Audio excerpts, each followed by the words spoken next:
I thought I'd start by saying something about what I see as the democratic deficit problem, and then say something about the Eurozone crisis and end up with some comments on where this all leaves the UK. It seems to me the big problem, the democratic deficit problem in Europe is the lack of legitimacy or recognition and respect for European institutions in themselves, in the member states or in most member states. So the legitimacy of the European Parliament, the Commission, and so on, is essentially referred from domestic politics and depends on the commitment within the different nation states to the idea of closer integration in Europe. So where you have countries which are committed to closer integration, they're content to see, and I think they do look at the Parliament, the Commission, as, if you like, technical devices to help bring this about, and they have that legitimacy. But I don't think there are many countries in which the European Parliament, for example, is seen as on a par in terms of legitimacy as a decision taker in its own right, as national parliaments. Now, so everything depends on the commitment of the individual countries to the European project. And that commitment, it seems to me, remains pretty strong for a tighter, closer, more integrated union, especially in the periphery of Europe, where for Greece, for Portugal, for Spain, for Ireland, for the Baltic states, being part of an integrated Europe has a huge political significance. Certainly in my lifetime, we've had military dictatorships in Spain, Portugal, Greece, and of course Ireland has been under the boot of the British government. And for those countries, and obviously for Estonia and Latvia and so on, they've got a tremendous commitment to it. They want to be right there in the centre. The problem has really arisen in the centre, where the commitment to further integration seems to be fraying at the core of Europe. In France and Holland, Germany, the original 6 members. And then, of course, there's Britain, which is sort of sui generis in this debate. And the Eurozone crisis is important because it's sort of bringing this debate to a point of how much commitment is there to further integration. I suppose my second point is that was designed into European monetary union, really.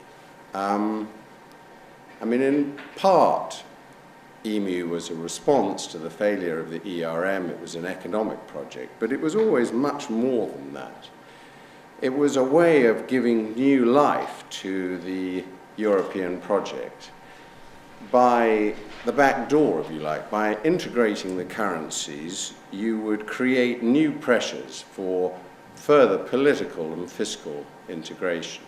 And the architects of EMU knew very well that it was incomplete, and that if you just unify the monetary policy but don't unify the rest of economic policy, there were likely to be severe strains which would require further steps to be taken.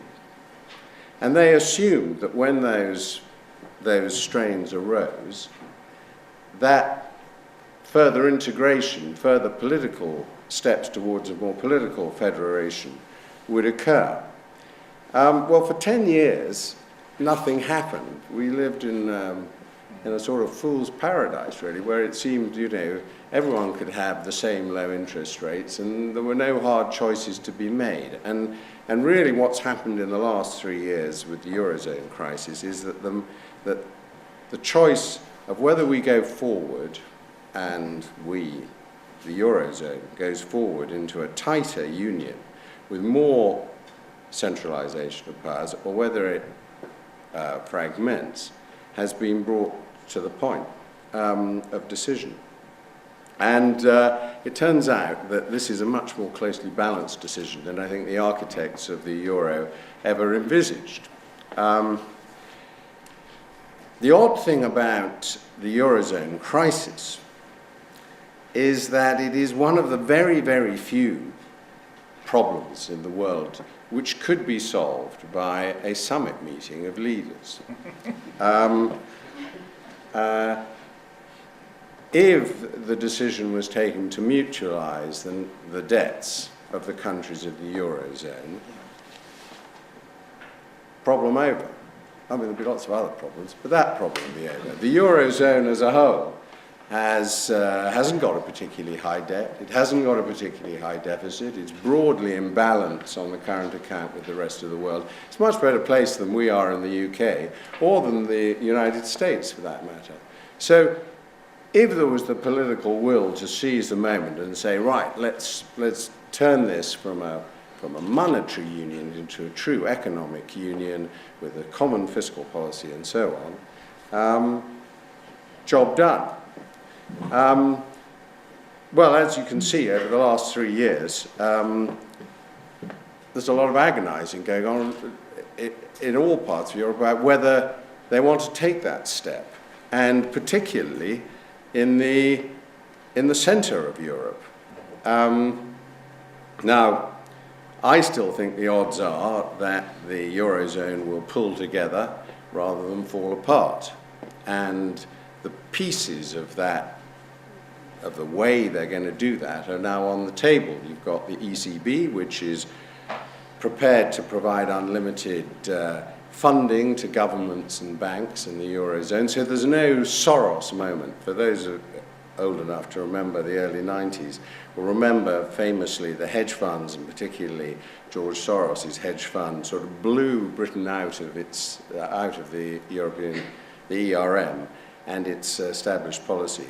The markets took over. In effect, the ECB has prevented that happening to the Eurozone.